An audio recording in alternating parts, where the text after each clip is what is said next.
ನಮಗೆ ಇಷ್ಟು ಮೇಲೆ ಎತ್ತಿದ್ದೀರಿ. ಇದು ರಾಯರು ಇದು ಅದಲ್ಲದೆ ನಾನು ಇಲ್ಲಿಗೆ ಬರುವ ಕಾರಣ, ಈ ಮಟ್ಟಕ್ಕೆ ಸೇರೋದು ನನ್ನ ಅಕ್ಷರಾಭ್ಯಾಸ ಮಾಡಿದ ನಾರಾಯಣ ತೀರ್ಥ ಸ್ವಾಮಿ ಹಾಗೂ ನನ್ನ ವಿದ್ಯಾಮನ್ ತೀರ್ಥಕ್ಕಾಗಿ.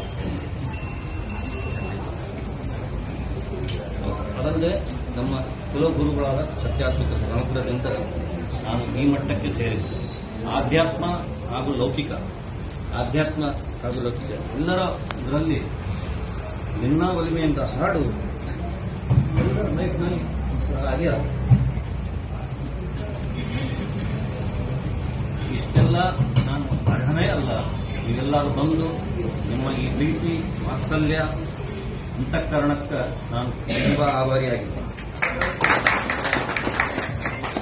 ನನಗೆ ಗುಲ್ಬರ್ಗ ಏನು ಹೊಸದಲ್ಲ. ನನ್ನ ಸೋದರತ್ತಿ ಇಲ್ಲೇ ಶಾಂತಿನಗರದಲ್ಲಿ ಇರ್ತಾ ಇದ್ರು, ವಿಮಲಾ ಜೋಶಿ. ಕೆಲವು ಮಂದಿ ಅವರ ಹತ್ರ ಸ್ಟೂಡೆಂಟ್ಸ್ ಆಗಿ ಇರ್ಬೋದು. ಸೊ ಅವರೊಂದು 60 ವರ್ಷ ಇಲ್ಲೇ. ನೆಕ್ಸ್ಟ್ ನಮ್ಮೊಬ್ಬ ತಂಗಿ, ಒಬ್ಬ ಅಕ್ಕನ್ನ ಇಲ್ಲಿಗೆ ಬಿಟ್ಟಿದ್ವಿ ಗುಲ್ಬರ್ಗ. ಮತ್ತು ನಮ್ಮ ಶಾರದಾ ಕಿತ್ತೂರು ಅವರು ನಮಗೆ ಅಕ್ಕನೇ ಆಗಬೇಕು. ಅವರು ಗುಲ್ಬರ್ಗ, ಹೈದರಾಬಾದ್ನಿಂದ ಗುಲ್ಬರ್ಗ ಕೊಟ್ಟಿದ್ವಿ. ಸಂದೀಪ್ ಅಂತೂ ಸರಿ ನೀವು ನೋಡಿದ್ರಿ. ಅದಲ್ಲದೆ ವೆರಿ ರೀಸೆಂಟ್ಲಿ 15 ತಿಂಗಳ ಕಾಲ ನನ್ನ ಮಗಳನ್ನು ಇದೇ ಊರಿಗೆ ಕೊಟ್ಟಿದ್ದೇನೆ, ಇದೇ ಪಕ್ಕದ ಮನೆಯಲ್ಲಿ. ಅವರು ನಮ್ಮ ಬೀಗರಲ್ಲೇ ಕೂತಿದ್ದಾರೆ, ನಾಗರಾಜರಾವ್. ಸೊ ಹೀಗಾಗಿ ನನಗೆ ಗುಲ್ಬರ್ಗ ಏನು ಹಳೇದಲ್ಲ. Gulbarga is very close to my heart. So ಈ ಕಾರ್ಯಕ್ರಮ ಬ್ರಹ್ಮೋಸ್ ಇದೆಲ್ಲ ಗುರುಗಳ ಅನುಗ್ರಹ, ದೊಡ್ಡವರ ಆಶೀರ್ವಾದ, ನಾವು ಎಲ್ಲರೂ ಮಾಡುವ ಖುಷಿ.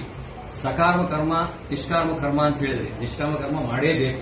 ಈಗ ನಾವು ಇಲ್ಲೇ ಯುದ್ಧ ಭೂಮಿಯಲ್ಲಿ ಇದ್ದಾಗ ನಮ್ಮ ಸಕಾರ್ಮ ಕರ್ಮನೇ ಮಾಡಿದ್ವಿ. ನಾವು ನಮ್ಮ ದೇಶ ಉಳಿಯಬೇಕೆಂಬ ಸಕಾರ್ಮ ಕರ್ಮದಿಂದ ದೇವರ ಪ್ರೇರಣೆ ಆಗಿ, ದೇವರ ಪ್ರೀತಿಗೆ ಸಲುವಾಗಿ ನಮ್ಮ ದೇಶ ಉಳಿಸಿಕೊಳ್ಳಕ್ಕೆ ನಾವು ಸಕಾರಾತ್ಮಕ ಕರ್ಮ ಮಾಡಿದ್ವಿ. ಸೊ ಇದರಿಂದ ಇವತ್ತ ಇಷ್ಟೆಲ್ಲ ಜನರು ಸಂತೋಷದಲ್ಲಿದ್ದೀರಿ. ತಾವು ಎಲ್ಲರೂ ತಮ್ಮ ಕೈಯಲ್ಲಿ ಆದಷ್ಟು ದೇಶಕ್ಕಾಗಿ ಸೇವೆ ಮಾಡಿ, ತಮ್ಮ